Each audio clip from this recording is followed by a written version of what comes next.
Então hoje, né, a gente vai entrar no nosso conteúdo aqui de doenças, né? A gente vai falar sobre doenças, as doenças em geral e doenças de notificação compulsória, né? Mas aqui eu vou falar um pouquinho para vocês sobre a epidemiologia na questão das nossas doenças, o controle e tudo. Vamos dar uma pincelada nesse conteúdo. Então, prevenção e controle de doenças transmissíveis, né? Vocês estão vendo a tela legal? Eu acho que não.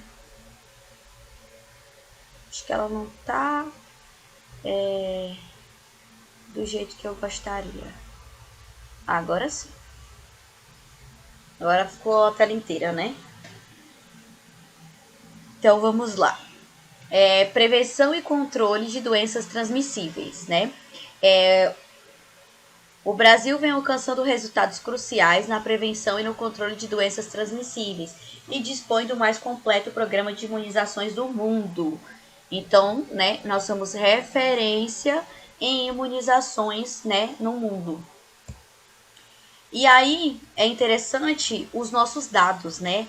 O país saltou de 214 milhões para 322 milhões de doses anuais de vacinas e soros de meados da década para 2001, né? Foi a década de 90 para os anos 2000, né?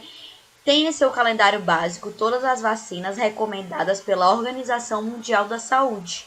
Então, é como eu expliquei para vocês, né? Nós temos mais ou menos 18 imunobiológicos que são os preconizados, né, importantes para a prevenção de várias doenças no indivíduo, né?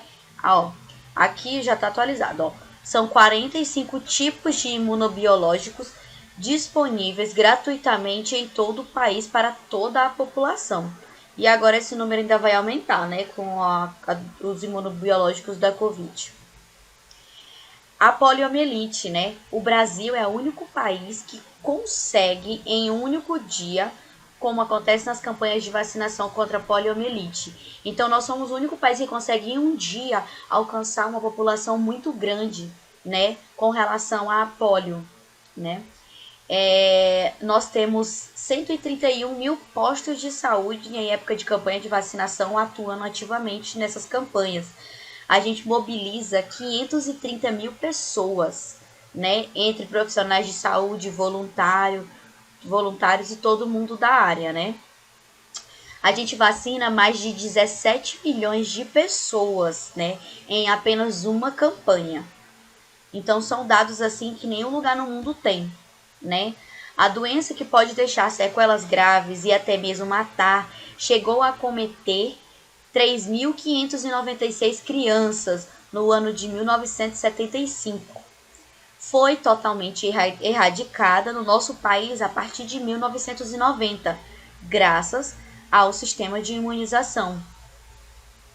O governo federal manteve essa erradicação, apesar das epidemias que ocorreram em vários países da África e da Ásia durante a última década, porque nós temos o controle no nosso país, a nossa população ela é imunizada, ok?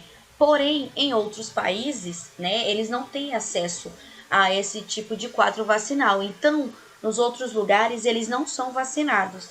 E aí que começa, né, o processo de que nós podemos, né, novamente ter contato com a doença. Porém, não de forma grave, né, de casos mais brandos, que nem a gente discutiu aquele dia na aula. Vacina não impede de pegar. Vacina impede de evoluir. O sarampo, ele chegava a atingir de 2 a 3 milhões de crianças nos anos epidêmicos, na década de 70. Encontra-se sem registro de casos ou autóctones no país desde dezembro de 2000, né? Porém, né, após 2000, foram detectados alguns casos de sarampo, né? E alguns casos vêm aumentando na questão da doença. Então, a partir disso, vai ter que ser feito um novo estudo epidemiológico da região. O que está causando a volta do sarampo? Aonde a gente pode estar entrando? Será que a gente vai ter que fazer a criação de uma nova vacina, de um novo imunobiológico diferente, Então, isso são coisas, né? Porque as vacinas, que ela está falando, a gente consegue erradicação durante um tempo, né? Mas ele pode surgir novamente, né? Muitas vezes a doença não vem de origem do nosso país, ela já vem proveniente de outros países. E aí, às vezes, multa aqui, ela se diferencia e acaba tendo, né, na população novamente. Difteria, né? Muito presente entre as crianças. Apresentou em 2001 apenas 19 casos confirmados de 139 notificados. De 130 notificados. Então, chega, né, a notificação, a gente notifica que estamos com suspeita desse caso, porém, a gente, quando eles são confirmados ou não, a gente vai lá e notifica. Eu vou entrar nisso um pouco mais profundo quando a gente entrar nos próximos slides de notificação compulsória, tá? Houve uma redução superior a 99% quando comparado ao registro de 1980, que foi de 4.646, né, notificações. De 4.000 para 130 é uma queda muito brusca, né? Os óbitos por essa doença reduziram-se de 266 para 10 nesse mesmo período, o período de 2021. A maioria, né, desses estudos eles são baseados nos manuais do Ministério da Saúde que foram feitos aí até 2006, ali os mais atualizados que a gente tem, né? A gente precisa de atualizações melhores, né? O tétano neonatal, né? A gente teve uma redução, né, obtida, que foi de 584 casos em 1982 para 33 casos em 2021. Então, olha só a diferença que tem, gente. 584 é muita coisa.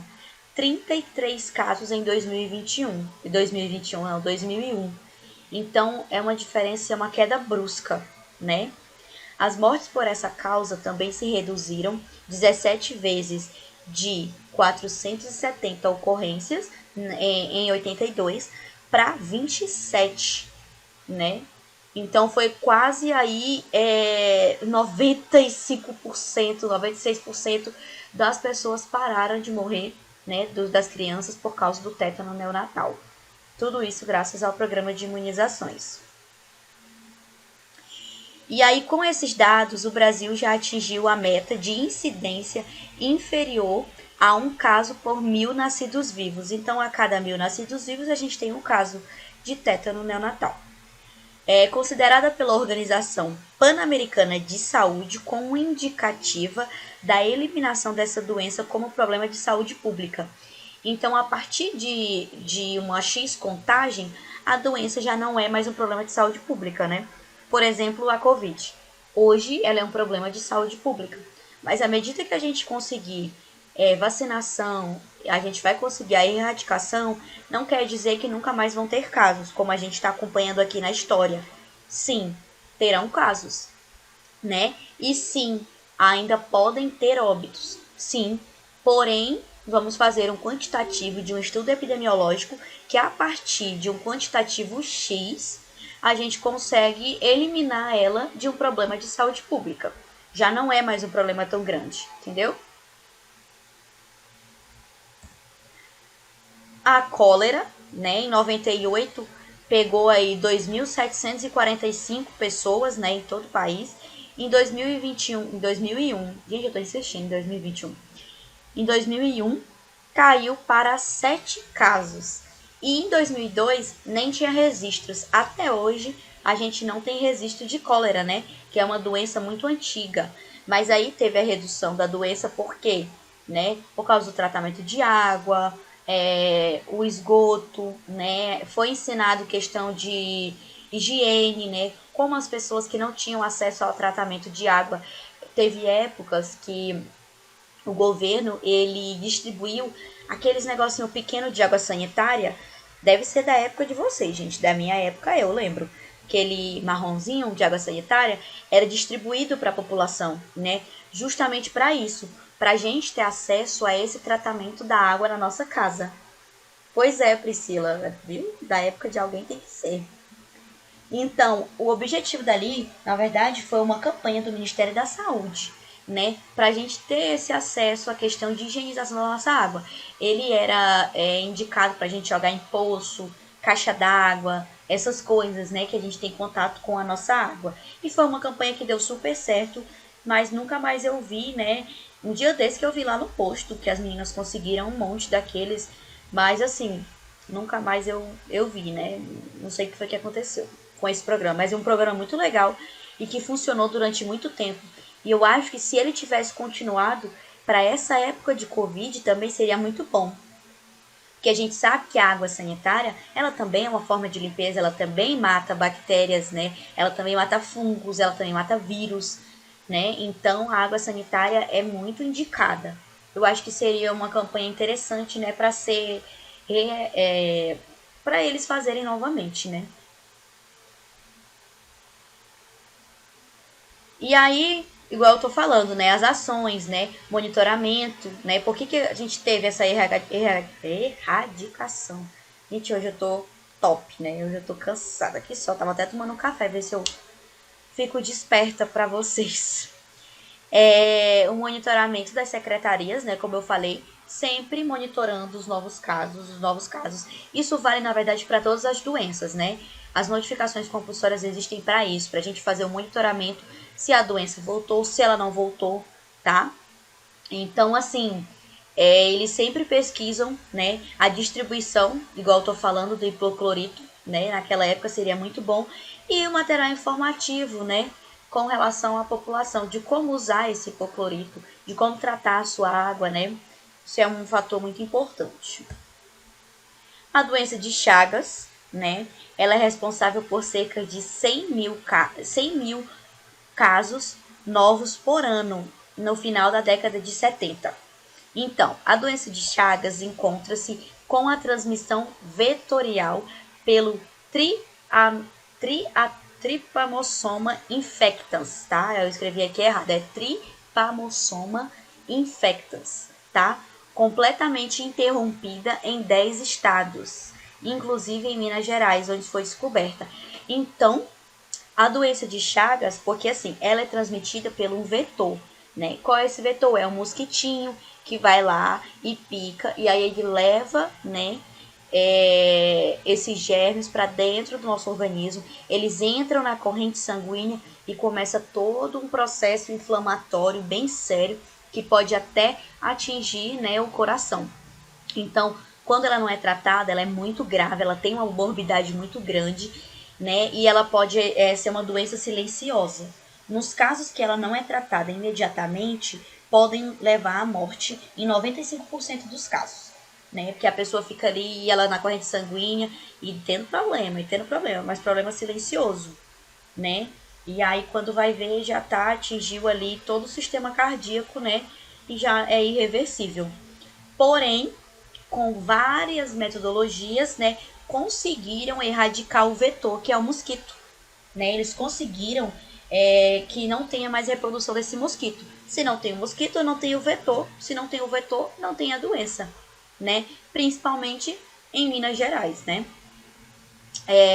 Aqui, né, nos lugares que a gente tem, que são ribeirinhos, perto de rios, né, essas coisas assim, é um pouco mais difícil a gente conseguir erradicar essas doenças, né, que são de transmissão vetorial, que vem dos mosquitos, né, igual a gente sofre até hoje com a dengue.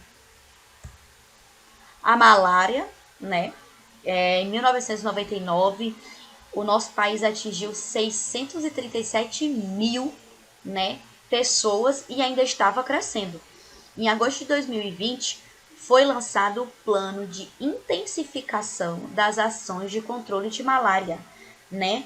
E aí teve a questão das ações dos municípios, para todos entraram, né, em parceria nas ações para a gente conseguir controlar o surto da doença.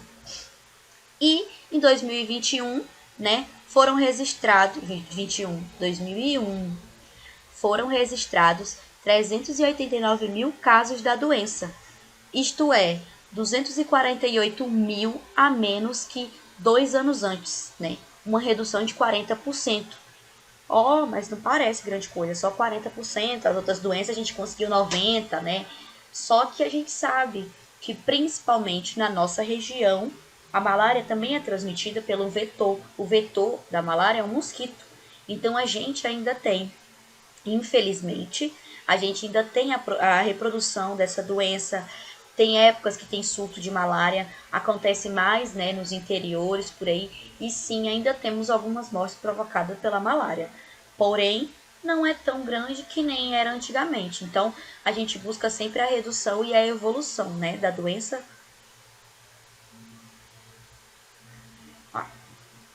Estima-se que foram evitados 800 mil novas vítimas da malária no período de 2000 a 2001. Né? Nas áreas indígenas, a redução alcançada foi de 63%. Então, vocês veem, né, que na indígena a gente tem uma queda, né? Porém, nas ribeirinhas é mais complicado esse controle.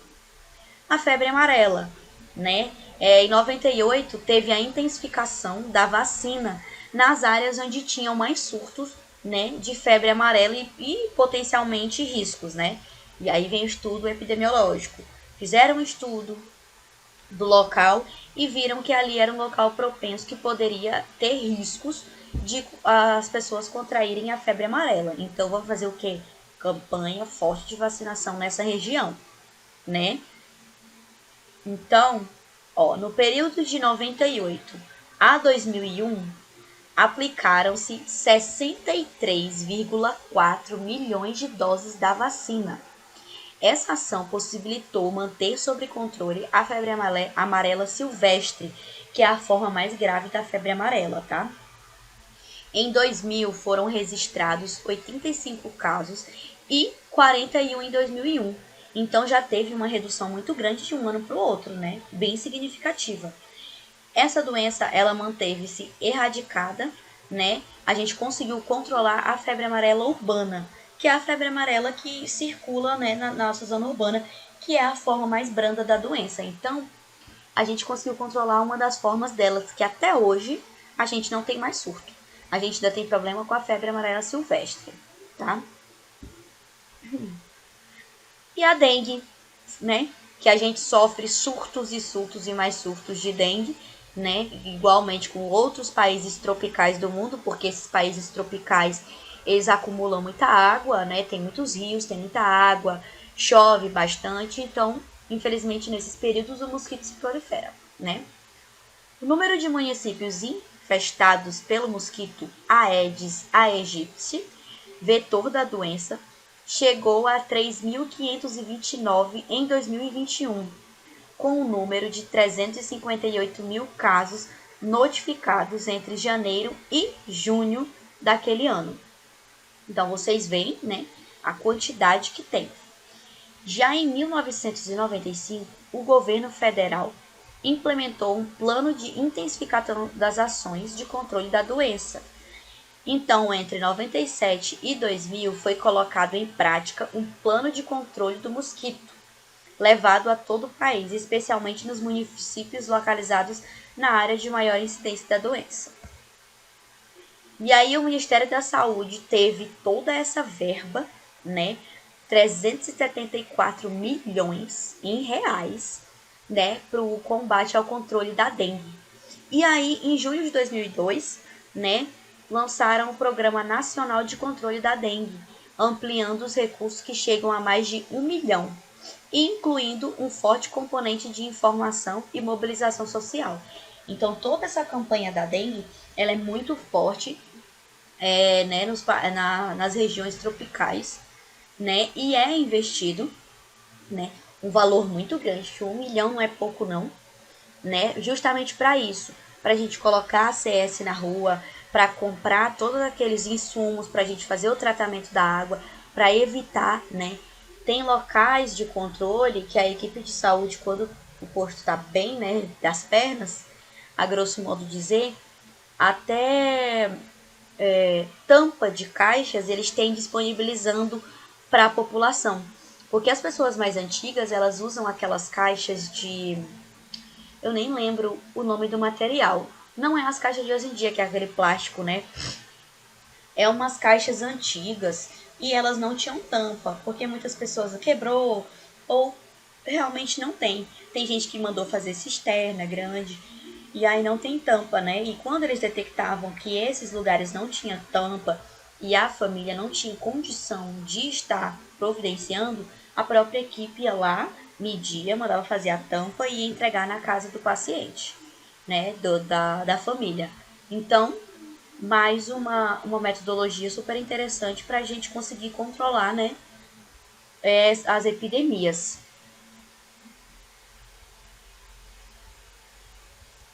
Ah, tá.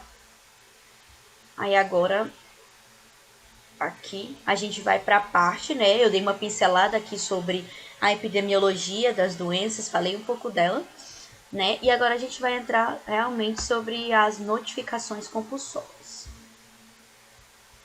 Vou falar principalmente das três principais de hoje em dia, né? Doenças de notificação compulsória, as principais: dengue, zika vírus e a febre chikungunya, né? Que no caso foram as mais graves. Mas aí eu vou dar uma lista para vocês também, para mostrar para vocês quais são as doenças de notificação compulsória que existem na lista. Ao total são 85 doenças com, né, propensão a crescimento mais ainda.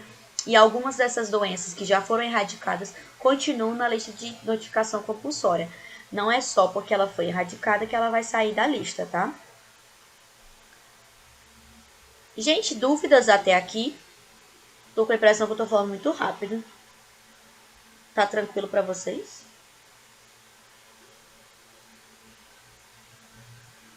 Ah, tá, porque eu vou falando, aí eu me empolgo, né? Que às vezes eu me sinto sozinha, aí eu fico receosa de estar muito rápido para vocês. Então tá ok. Tá assim o que, Tatiana? Tô falando muito rápido ou tá dando pra entender? Tá tranquilo?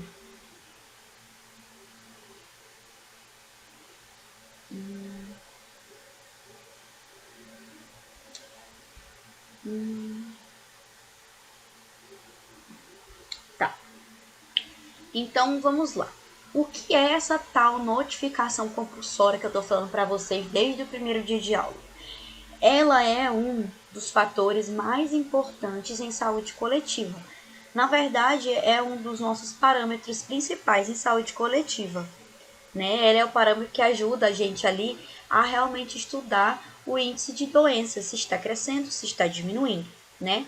Então, notificação compulsória é um registro que obriga e universal,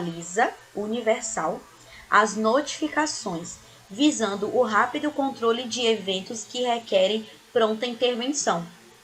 Então, quando a gente registra e notifica. Ai, agora que eu vi. Emanuela, tem gente no grupo que tá com dificuldade de entrar. Deixa eu ver aqui.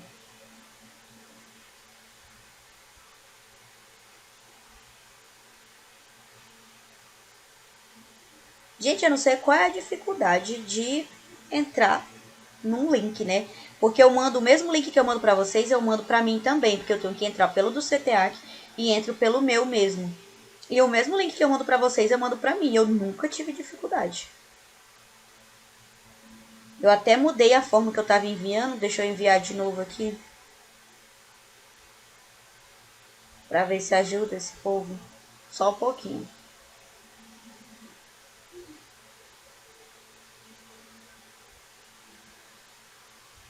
Que às vezes, como tem muita coisa escrita no convite, tem gente que clica em outros botões, em outras coisinhas azuis e aí dá problema.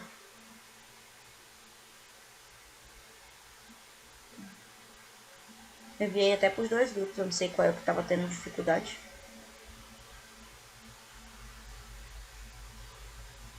Quem tá aqui online na aula teve dificuldade de entrar no link que eu enviei?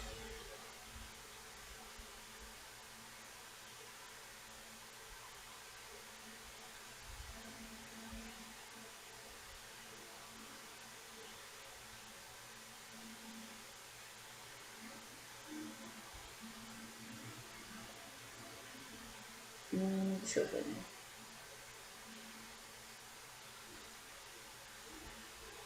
Pois é, gente, eu não entendo. Eu acho que é o pessoal que tá se embananando nas coisas. Porque é só clicar onde tem escrito o convite, você quer David chamar, você das quantas. Clique aqui. A gente clica e já redireciona, né? Às vezes a internet também tá ruim, né? Algo assim, mas por via das dúvidas eu mandei o link lá de novo. Então, deixa eu olhar aqui.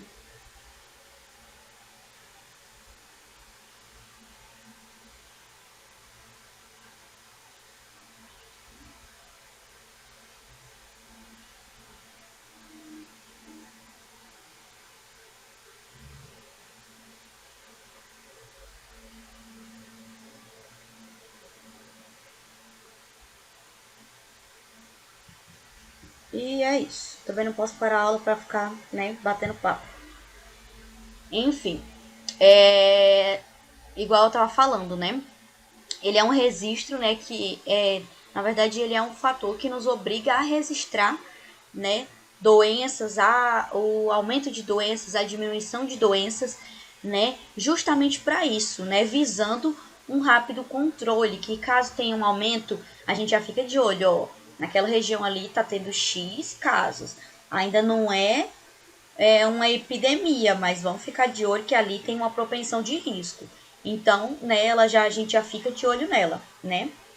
E quais são os critérios, né? Magnitude, né? Quantos casos estão, que magnitude esses casos estão atingindo, né? Quantos casos a gente está tendo? Potencial de disseminação, né? Ó, tem um grande potencial de disseminação ali. Então a gente já fica esperto com isso. Vulnerabilidade, qual é a vulnerabilidade daquela população, né? Como que essa população, se acontecer de muita gente pegar essa doença, como que vai ser? Como que vai reagir? Esse público, ele é mais propenso a desenvolver formas graves dessa doença? Não, sim. Então, a gente vai avaliar esses fatores, né? E aí a gente tem os tipos de notificação compulsória. Não é só dizer, é uma notificação compulsória e acabou o papo, né? A gente tem os tipos. Então, tem a notificação compulsória imediata, né? Que ela é feita até 24 horas da descoberta do novo caso, né? Tem a notificação compulsória semanal, que é ali no prazo de 7 dias, né? Entre estudo, entre questão de só ter suspeita e a questão da confirmação, prazo de 7 dias. E a notificação compulsória negativa, né? A comunicação de que não foi identificada nenhuma ocorrência durante a semana.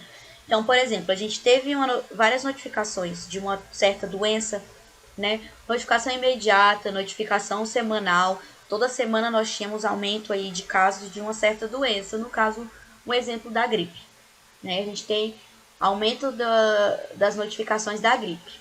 E aí, depois de um certo tempo, a gente tem uma notificação compulsória negativa, que aquela semana não teve ocorrência de gripe, né? De nenhum caso de gripe. Então, isso serve para que a gente veja, né, quanto está diminuindo, quanto está aumentando e se bate com as ações. Porque quando a gente tem um aumento nos casos, são detectados esses aumentos e a gente entra nas ações de saúde, né, para controlar aquilo ali.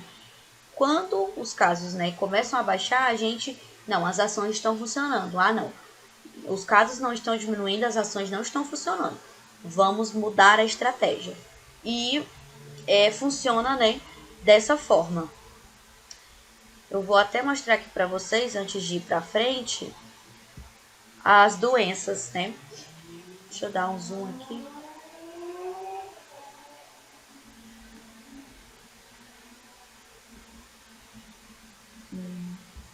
Que aqui eu peguei a lista das doenças de notificação compulsória, né? A última atualizada.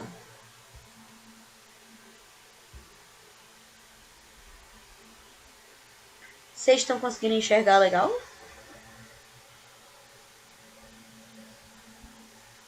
Tá dando para ver direitinho essa listinha, mas eu vou mandar todo o conteúdo para vocês, Dá de tá? ver um pouco, professora. Ixi, esse teu fogo não me agradou. Tá meio embaçado, é?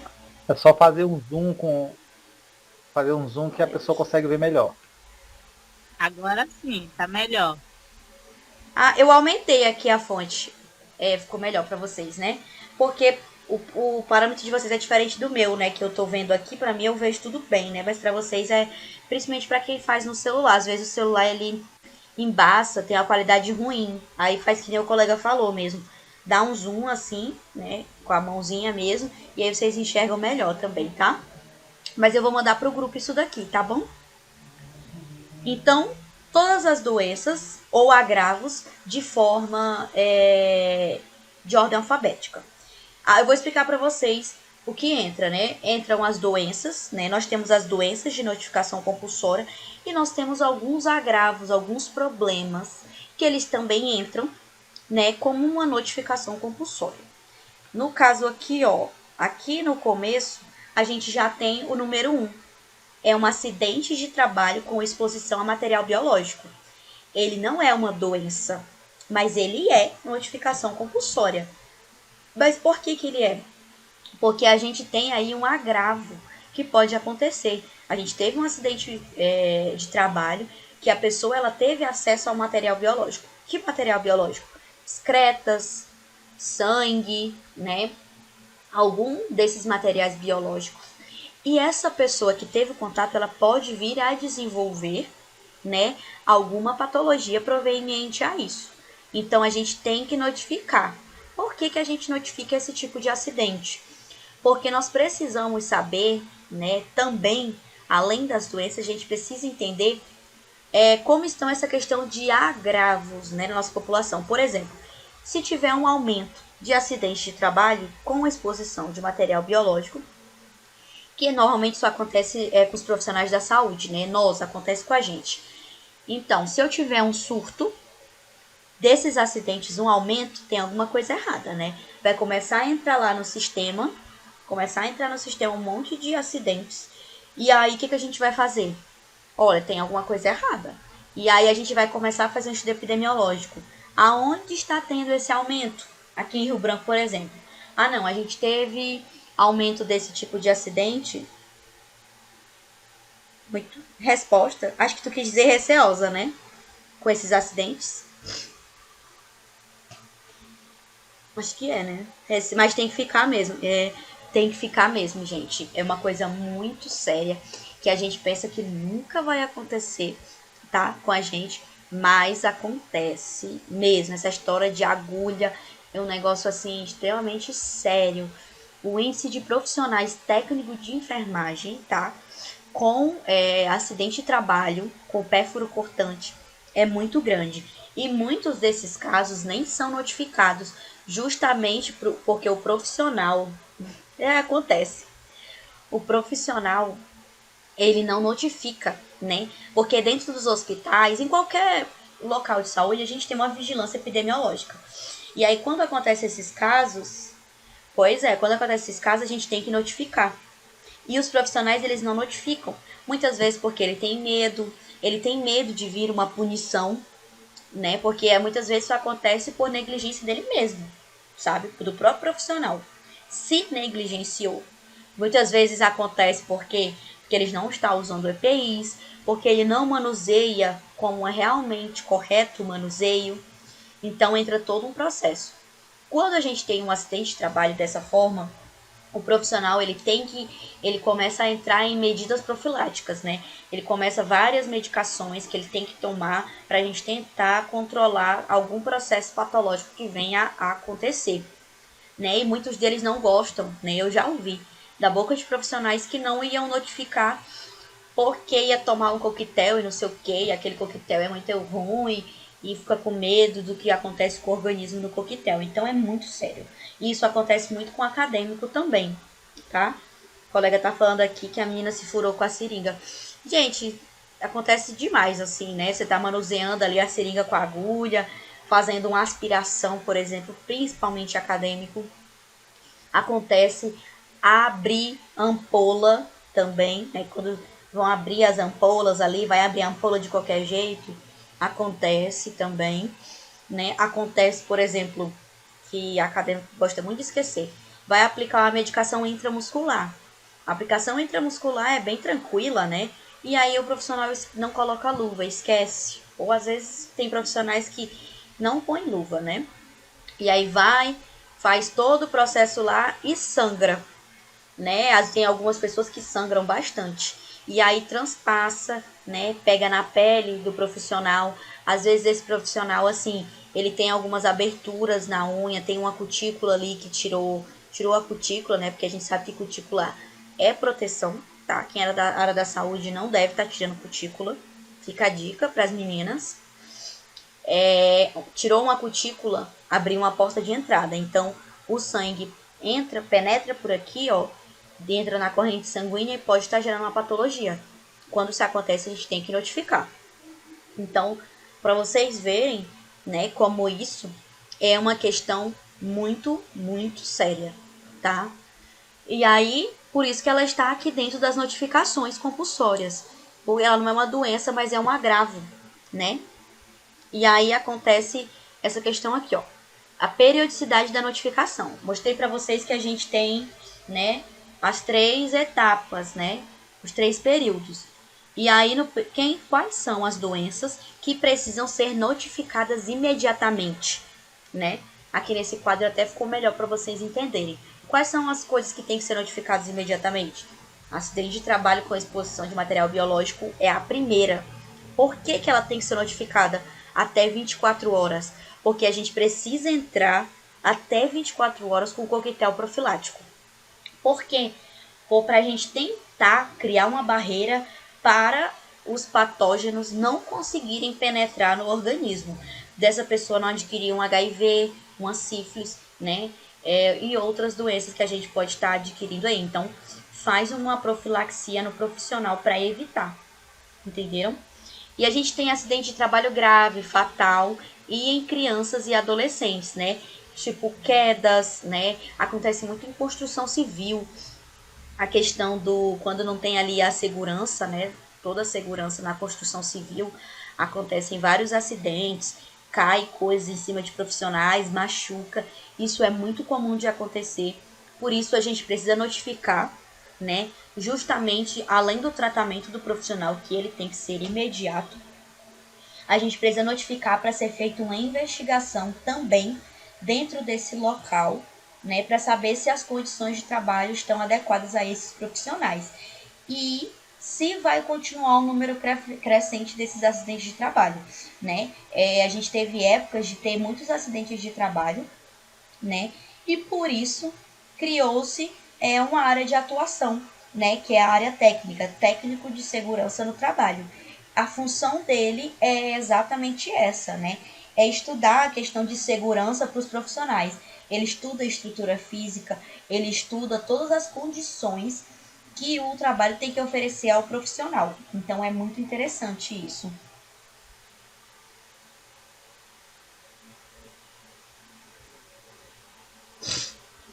Justamente. Você acha que da onde que veio essa ideia, né, de vocês usarem luvas, de vocês usarem botas? Ó, isso são medidas de prevenção que a gente aprendeu nos dias anteriores. Então, com certeza houveram muitas notificações, né, de quem trabalha com essa questão de higienização, contaminação, alergias, dermatite de contato por causa dos higienizantes que são usados no chão, principalmente em hospital, né? É usado assim bastante hipoclorito, coisas mais fortes.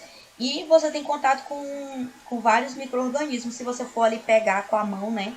Direto. E aí, hoje, tem-se essa cultura. Mas antigamente, eu não sei se vocês perceberam que o pessoal da limpeza não usava. Não usava bota, eles usavam roupas comuns. Não tinha essa questão de uso de luva, tá? Isso foi feito proveniente a todo um estudo. Isso, quando junta o lixo infectante. Você trabalha em hospital, Tatiana? Em hospital, é.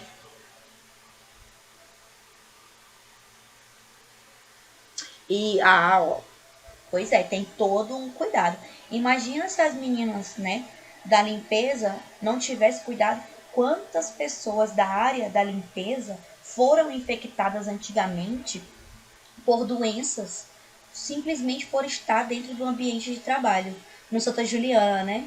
Ai, que bom. Então você já está até bem próxima, né, da sua área de trabalho, da sua futura profissão, no caso. Então, é uma questão de cuidado mesmo, de cuidar do nosso profissional. Por isso que ela entra dentro das notificações, né? A gente tem acidentes por animal peçonhento. Precisamos fazer, né, essa notificação, porque quando a gente notifica, a secretaria já fica ciente e eles já dão entrada no soro, né? No soro antiofídico, se houver necessidade, né? Dependendo do tipo do animal peçonhento, a gente já vai entrar, né, com o soro. E não é simplesmente tu chegar lá no UPA, no pronto-socorro, e eu tô precisando do soro. Não é assim, tem todo, né, um processo. A gente precisa saber qual foi o animal, e a gente precisa começar essa notificação para dar entrada, né, e buscar aonde tem esses soros e também monitorar, né? A notificação ela é interessante porque ela trabalha com a questão de monitorização. O paciente chegou com a mordida de cobra, né, uma cobra peçonhenta, dessas aí bem ruins. E aí a gente fez todo o cuidado, um exemplo ali no pronto-socorro, a gente fez todo o cuidado com ele e acabou, né, melhorando, ficou internado, mas melhorou. Porém, ele tem que ter um acompanhamento. A nossa notificação vai para o posto de saúde onde ele será acompanhado. Né? Ele tem que ter um acompanhamento, principalmente quando é um animal peçonhento, da peçonha muito forte. A peçonha é o veneno, né? Porque tem alguns venenos que eles atingem nível de corrente sanguínea, ele atingem órgãos, né? E eles geram outras doenças graves. Então a gente precisa de um acompanhamento com esse paciente. Então ele vai para o posto, né? E a gente fica acompanhando ele. Como que vai evoluir, se ele vai evoluir, né, para outra patologia. E aí, se ele evoluir para outra patologia, a gente também notifica, porque a gente faz um estudo proveniente de que a mordida daquele animal peçonhento está evoluindo para doença X, né? Aquela mordida está evoluindo para uma doença X. E a gente começa a pesquisar e daí muitas vezes surgem os estudos científicos. Por que, que aquela peçonha está causando isso no paciente? Então, para vocês verem que o estudo de saúde coletiva ele dá sentido a tudo, né? É dele que começam tudo. Não é simplesmente você chegar, olhar um paciente e ir lá estudar. Não, a gente estuda uma população, né? Então é bem interessante. Acidente por animal potencialmente transmissor da raiva. Eu não sei se vocês viram essas matérias, né, dessas doenças, dengue, raiva, essas coisas, mas a raiva, quando ela é transmitida e o paciente não tem adequado, né, o atendimento, ela leva à morte. O surto de raiva, ele na verdade, ele é um surto assim muito violento, porque a raiva ela atinge a nível de sistema nervoso central. Se ela atinge a nível de sistema nervoso central, a gente tem comprometimento neurológico, né? Por isso o nome raiva, porque a gente perde a noção, né? O que está acontecendo e o paciente fica extremamente agressivo, que ele precisa ser contido. E aí todo o sistema nervoso ele entra em colapso quando o paciente está, né, infectado pela raiva, o vírus da raiva, que a raiva é um vírus. E aí o que acontece? As articulações, né, ele vai tendo uma atrofia de articulações. Depois vocês pesquisem na internet como que é o paciente, a raiva em humanos, tem umas fotos bem sinistras. E aí ele vai atrofiando as articulações assim, e o paciente acaba falecendo. E é uma morte muito horrível.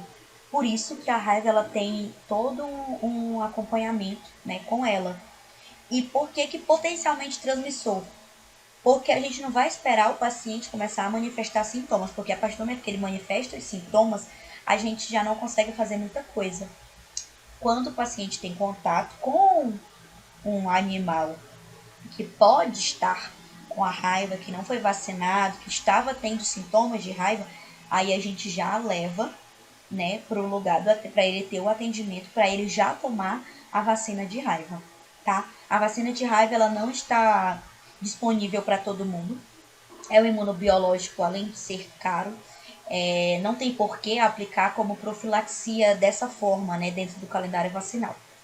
Então, ele é disposto em alguns, né, locais de saúde, se eu não me engano, tem na UPA, né, lá. E aí, quando o paciente chega, eles fazem todo um estudo, né, sobre o animal, perguntam o que o animal estava apresentando, e aí eles aplicam a vacina contra a raiva, para evitar que aconteça o surto. O botulismo, né? O botulismo, porém, ele foi erradicado, né? Uma das doenças que foram erradicadas, o botulismo e a cólera. Mas por que o botulismo e a cólera ainda estão aqui?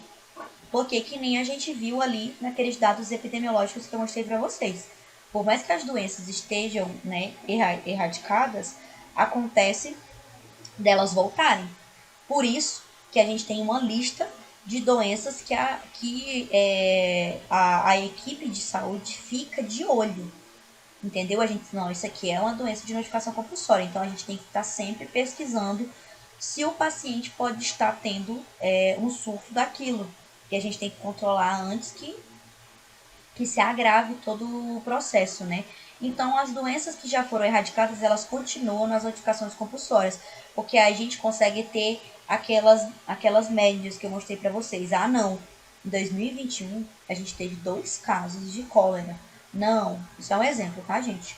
Não, olha, a gente teve um caso de botulismo em 2020. O que aconteceu para o botulismo ter voltado? Essa pessoa teve contato com alguém que viajou, né, para outros continentes. Ah, ela teve contato com tal, e a gente faz todo um estudo epidemiológico em cima daquele paciente ou daqueles pacientes para a gente poder detectar antes que aconteça um surto e acabe passando para demais pessoas. A gente já entra com medidas profiláticas, né? A dengue, né? A dengue, no caso, quando ela tem casos de dengue e quando ela tem óbitos, né? As notificações são diferentes.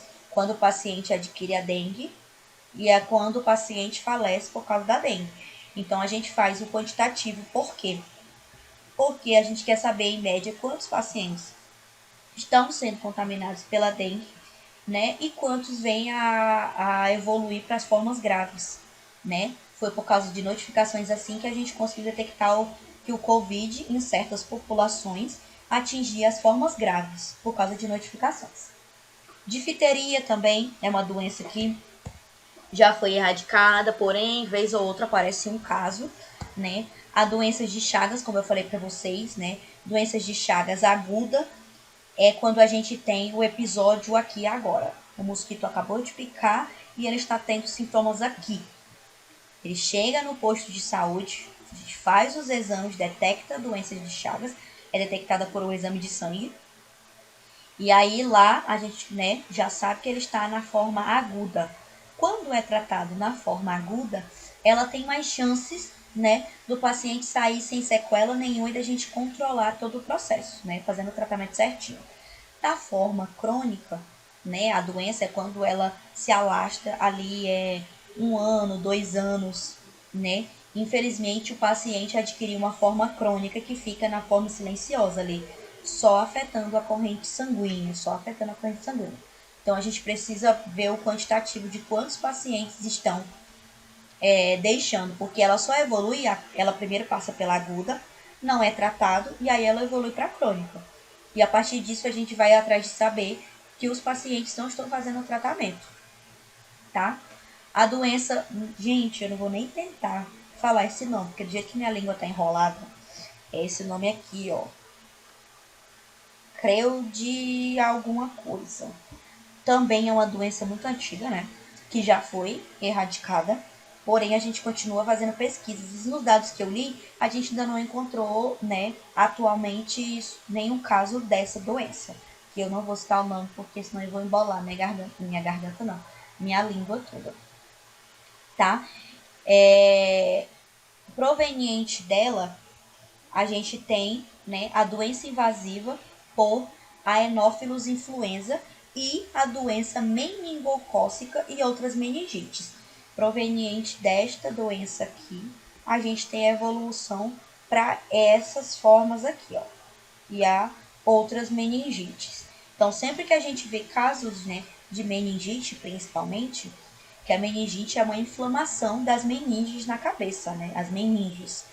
E aí a gente já fica, né, porque ela tem uma alta taxa de transmissibilidade e é muito comum em crianças.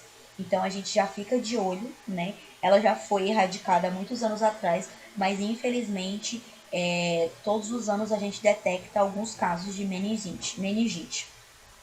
E aí tem que tomar cuidado, o paciente ele entra em quarentena mesmo, porque a transmissibilidade é muito alta, tá?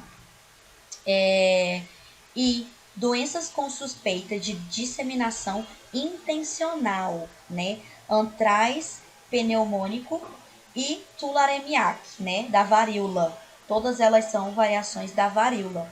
Varíola também foi erradicada.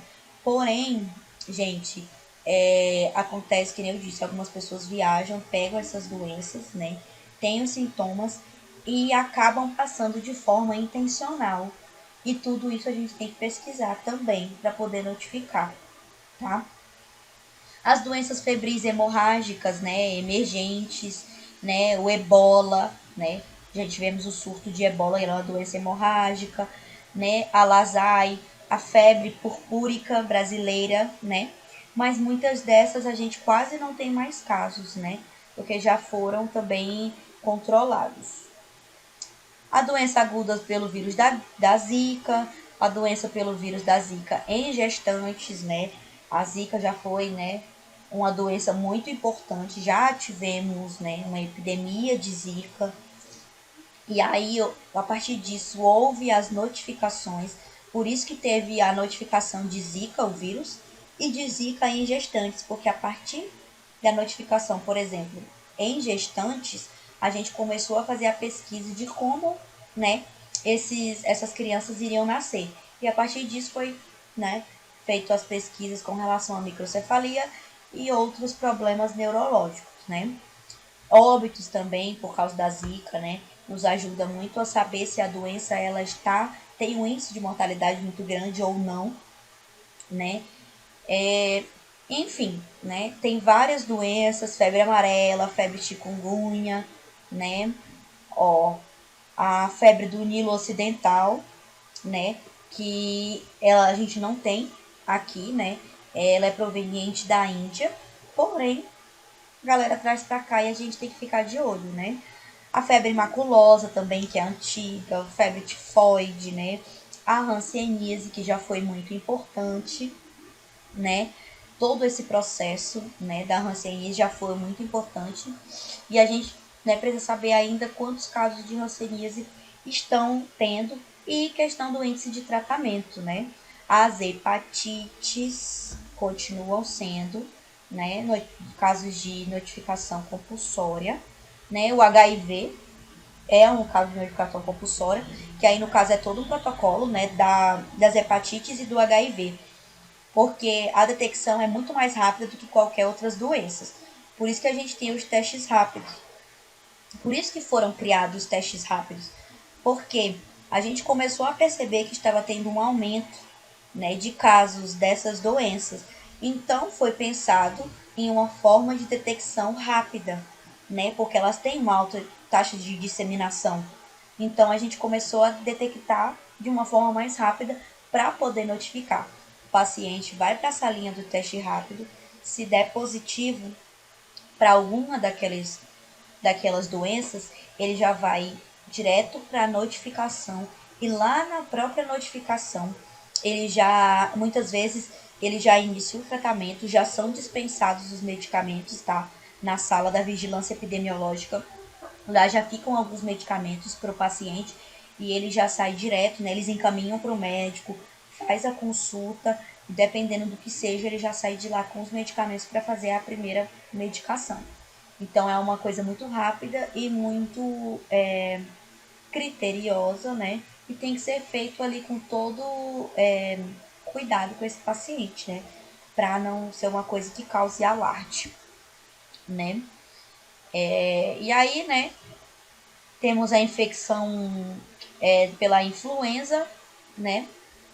influenza, leishmaniose. E até falar pra vocês que tá tendo até um surtinho de leishmaniose. Eu tava com um monte de paciente com leishmaniose.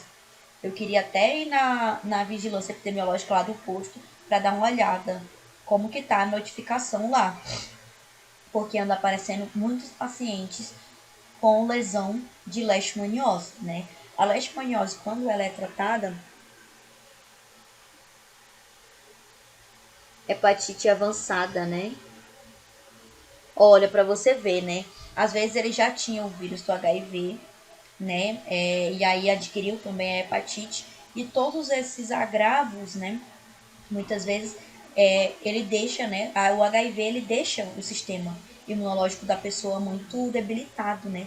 As pessoas elas não morrem de HIV. O HIV é o vírus, né? E muitas vezes a gente tem a vida inteira sem ele se manifestar. E a gente vive com ele. Mas quando ele evolui para a doença que é a AIDS, aí a gente tem algumas consequências, porque o sistema imunológico ele fica mais baixo, ela atinge a nível de sistema imunológico. E aí ele fica suscetível a várias outras doenças, né? E acontece de ir enfraquecendo mesmo. E muitas vezes o paciente ele falece de outros problemas, né? Porque como ele é mais frágil, ele tem um sistema imunológico mais frágil, muitas vezes ele pode falecer de uma gripe, né? Ó, ele evoluiu para cirrose, né? A hepatite. Provavelmente era uma hepatite C, né? E evoluiu para uma cirrose. Então, é muito complicado, né? E aí, no caso, alguns pacientes precisam até de transplante, né? No caso, quando tá na hepatite C evoluindo para cirrose, ele precisa de transplante de fígado, né? Ele chegou aí para a fila de transplante ou não? Que aí é uma...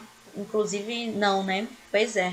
Tem a questão de todos os critérios, né? Também, porque é uma fila muito longa, transplante de fígado, né? E aí, isso também a gente notifica, né? Dentro do HIV. O paciente que tem o HIV e é notificado também quando, a partir do HIV, ele adquire outras doenças, também é notificado.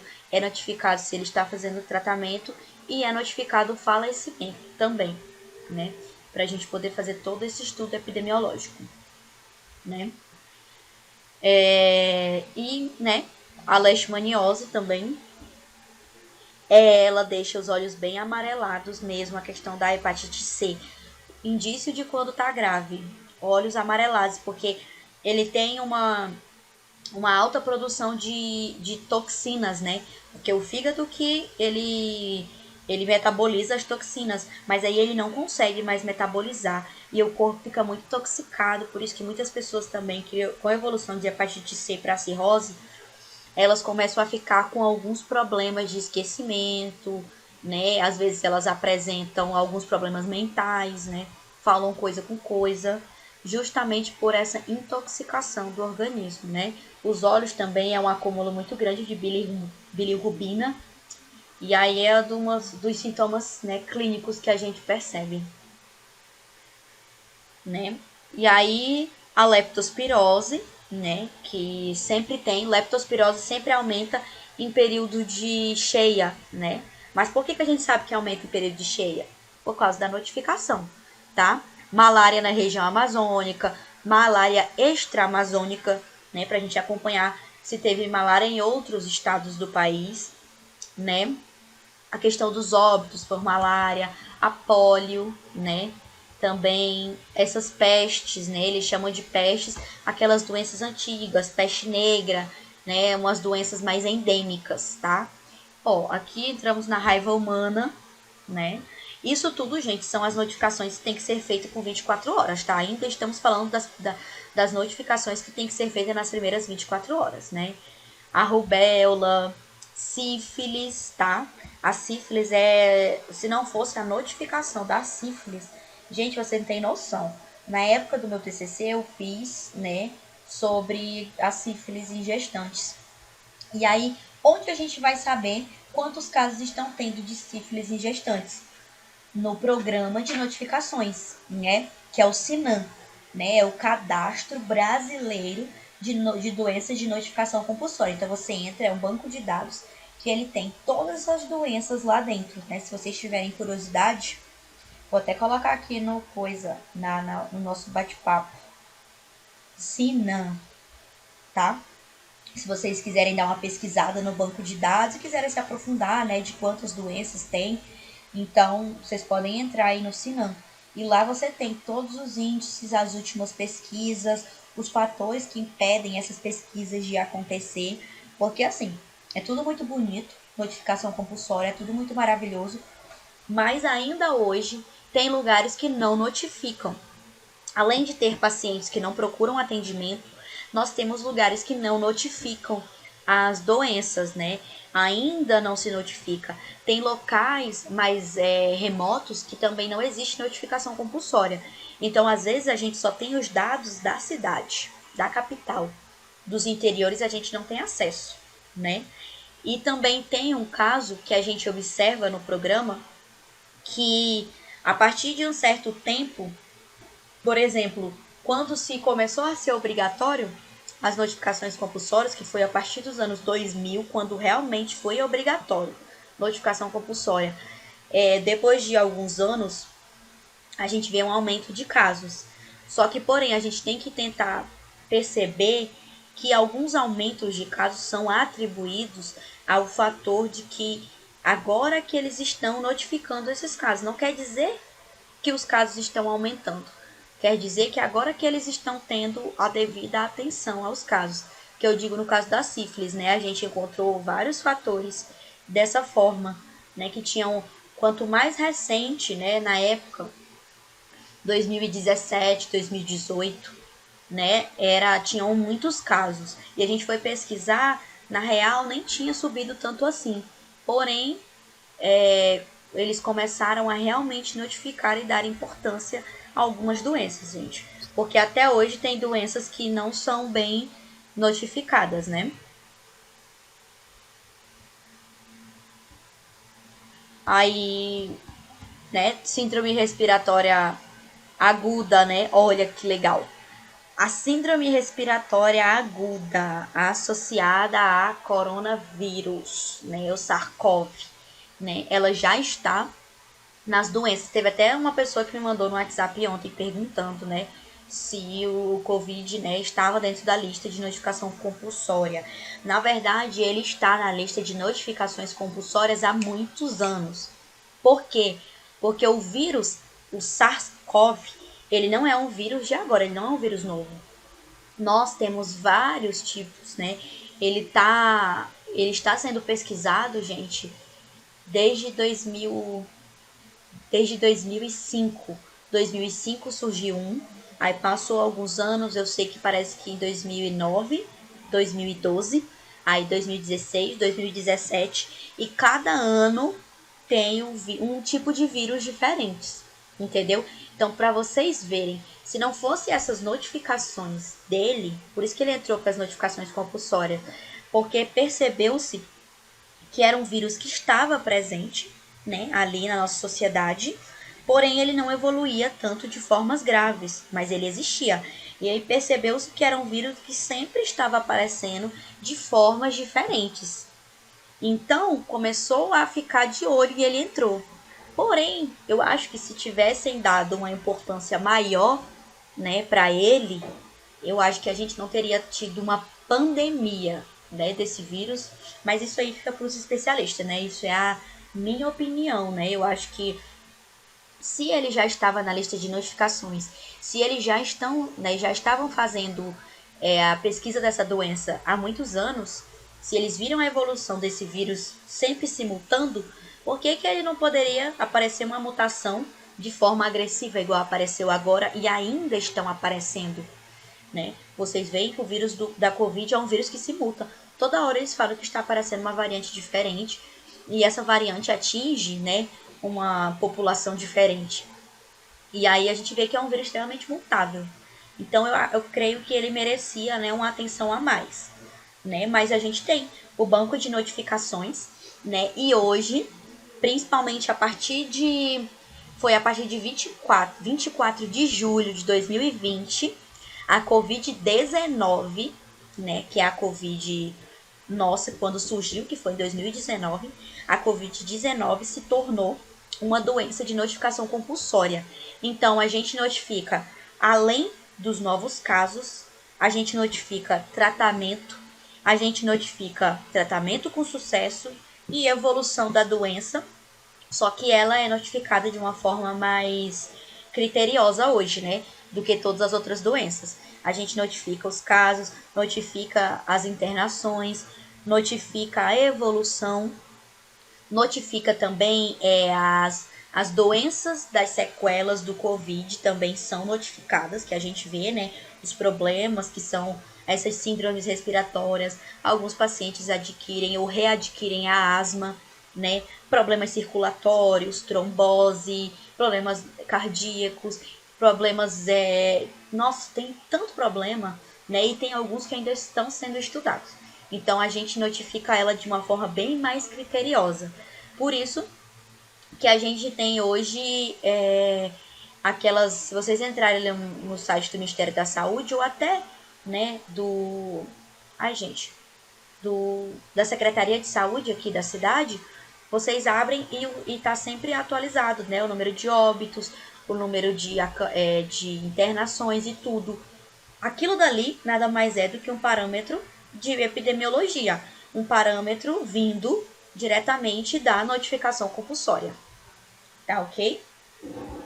Então, para vocês verem, gente, a importância que tem uma notificação. Então, eu espero que vocês tenham a oportunidade de ter o estágio e passarem pela vigilância, a vigilância epidemiológica.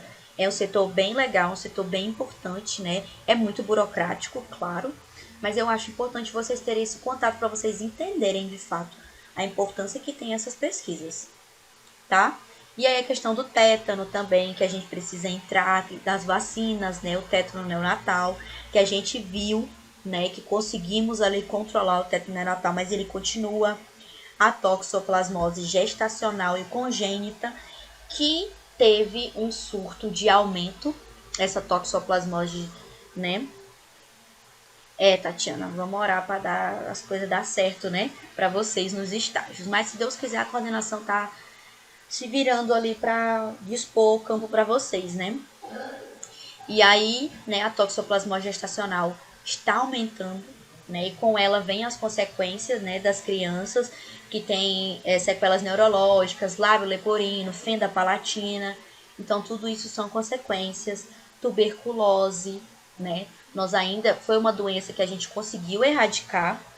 Temos vacina, porém ela ainda continua no nosso meio. De vez ou outra aparece um paciente com suspeita de tuberculose no hospital. Porém, não mais das formas graves, né? Mas a gente tem que continuar tendo os cuidados quando a gente tem um paciente, né, de tuberculose.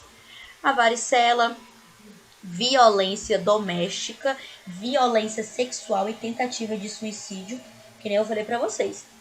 Não é só doenças que entram nas notificações. A gente tem que colocar esses agravos. Isso são agravos à saúde, entendeu? São questões que acontecem que agravam a saúde do ser humano. Então é uma questão muito grave, tá?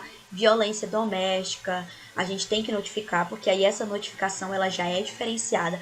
A partir do momento que a gente detecta uma violência doméstica ou a violência sexual, alguma dessas violências, que quem detecta somos nós, né? Principalmente ali numa conversa, ou quando o paciente procura já a unidade de saúde para ajudar, para a gente conseguir ajudar, a gente notifica lá da vigilância. E a partir dessa notificação, já tem aberto todo um trâmite com relação a isso, né? É aberto o inquérito, eles já acionam a polícia, já acionam no caso de violência sexual, né, para fazer um exame de corpo de delito. Então, para vocês verem, se eu não notificasse esse tipo de agravo, a gente não ia tratar esse paciente. A partir do momento que ele entra nos dados, ele não vira só um dado, não é para ele virar só um dado, né? A gente notifica para o paciente ter direito a todo o apoio, né? Apoio psicológico se for necessário, um apoio da polícia todo, né? É a questão, principalmente na violência sexual, né? A gente sabe que na violência doméstica, algumas coisas na prática não acontecem como deveria, né? Se tivesse todo esse cuidado, não aconteceria tanta violência doméstica. Mas a violência sexual, a gente tem... Vai ter um mosquito grande aqui. A gente tem toda essa questão do cuidado, né? E aí entra a equipe de psicologia, entra a polícia, né? Entra toda uma investigação aí. Principalmente se for violência sexual em crianças, né? Ai, aqui ainda tem... Ah, não, são só 48 mesmo. Deixa eu diminuir aqui. Eu vou passar, gente, essa lista pra vocês, tá? Todinha direitinho, né? Essas aqui são as 48 doenças que a gente faz a notificação imediata. As outras notificações que são feitas semanalmente, né, tudo certinho, são praticamente as mesmas aqui, com diferença de algumas doenças, tá? Mas não entra tanto no caso que eu quero que vocês entendam, tá bom? Aí vamos voltar aqui pro slide. Eu vou dar uma pincelada um pouco mais para vocês entenderem sobre as doenças. Vocês já tiveram alguma matéria de... Eu não sei nem como é que chama no caso de vocês. Micro-organismos? Vocês já tiveram sobre o que é a dengue, essas coisas? Já tiveram alguma matéria assim?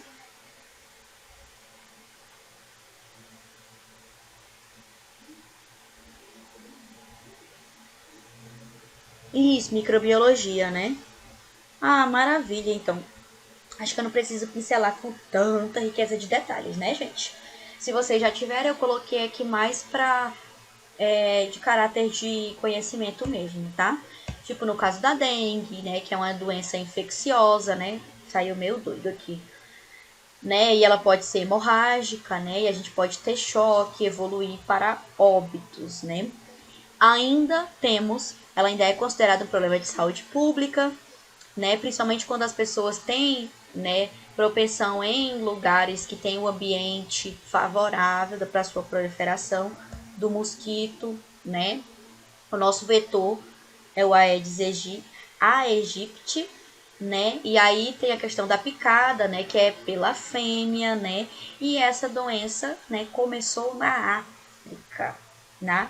Fiquem atentos ao mosquito, porque a gente recentemente teve um surto de dengue, né? Como é o mosquito? Dengue hemorrágica, né, Vanessa?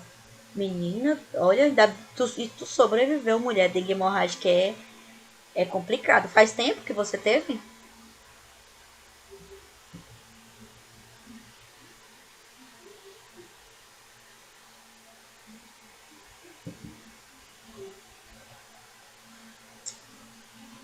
Ah, ficou com alguma sequela? Porque às vezes a dengue hemorrágica deixa sequela, gente.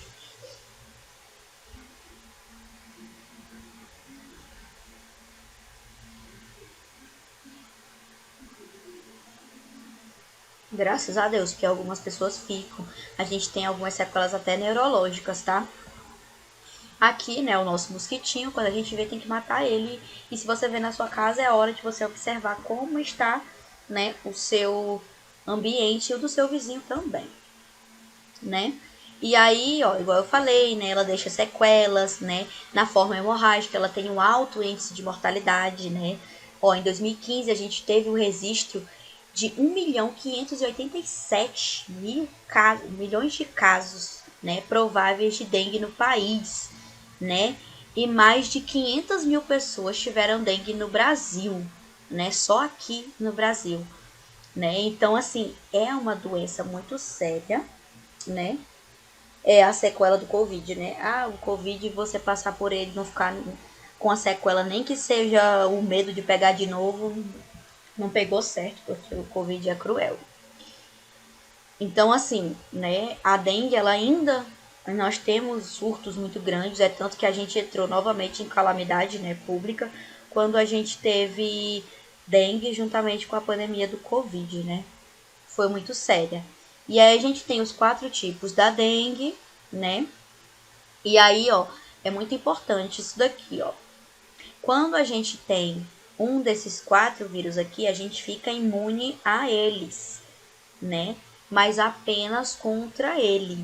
Então, se você pegou os 4 tipos de vírus da dengue, tá bom, né? Mas não quer dizer que se você pegou 4 vezes, né, você tá imune aos 4 vírus da dengue. Pode ser que sim, às vezes pode ser que não, porque tem casos de pessoas, né, que pegaram a dengue as 4 vezes, tiveram acesso a todos eles e pegaram uma 5ª vez, né? A gente ainda não consegue explicar, né, o que acontece se essa janela imunológica é curta. Tem pessoas que adquirem essa janela imunológica assim por muitos anos. Eu peguei dengue há milhões de anos, faz tempo, eu era criança e nunca mais eu peguei, né? Mas quando eu era criança eu já peguei algumas vezes. Então, pra gente ver, né, como que é o organismo diferente. A questão da larva, né, quando ele é ovo, né, quando ele já se torna, né, aquele tipo um micróbiozinho, né, quando a gente vê ele na caixa, né, e aí como ele, quando ele vira a pupa, né, que é uma larva, porque ela vai crescendo e se torna, né, o mosquito.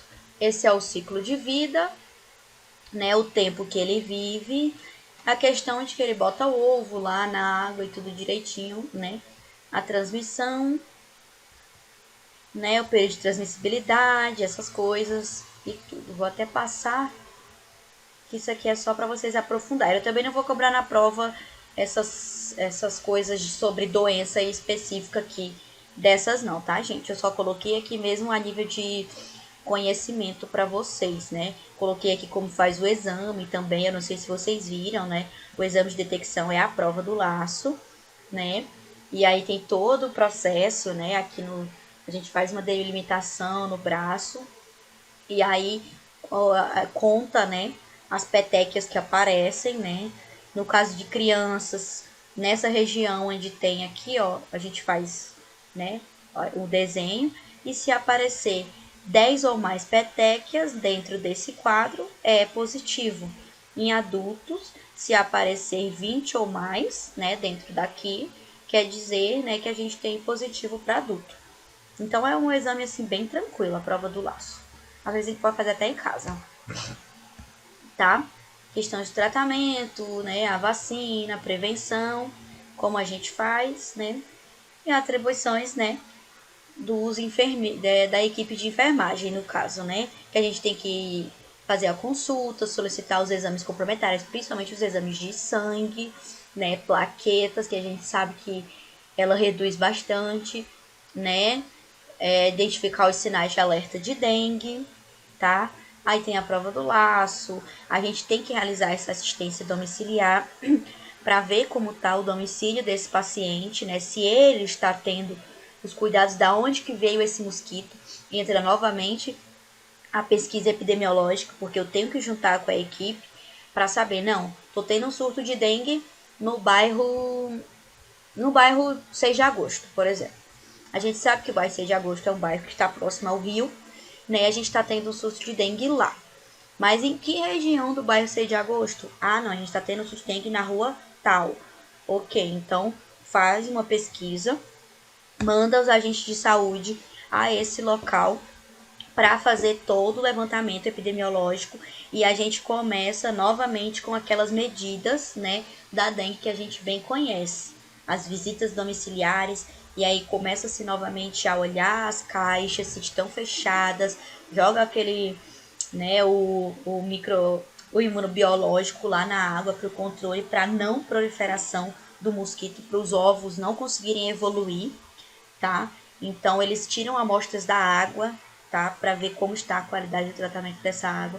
Então é bem importante essa questão do estudo epidemiológico dessas doenças, tá? Ó, notificar os casos suspeitos, né? A gente faz uma ficha quando ele tem o caso de confirmação, já é outra ficha diferente, né? E tudo, como vocês estão vendo aqui, é levado para vigilância epidemiológica para ter o controle das doenças, né? A febre chikungunya, a mesma coisa, né? Do Aedes aegypti, e aí tem uma diferença do seu acometimento, que ela é nas articulações, os sintomas são um pouco diferentes, né? Tem todo esse processo que eu vou passar. E o Zika vírus, né? Também, da onde ele veio e tudo direitinho, o período de incubação, que a gente já vê uma diferença, né? Que é um pouquinho menor. né, todos os sintomas, a identificação e a diferença, tá, entre as três. Esse quadro aqui é muito importante para a gente saber a diferença, né? A notificação, né? A dengue, a chikungunya e a zika são doenças de notificação compulsória, devendo todo caso suspeito ou confirmado ser notificado ao Serviço de Vigilância Epidemiológica por meio do SINAM, que eu falei para vocês, Sistema de Informação de Agravos de Notificação, nas fichas de notificação e investigação.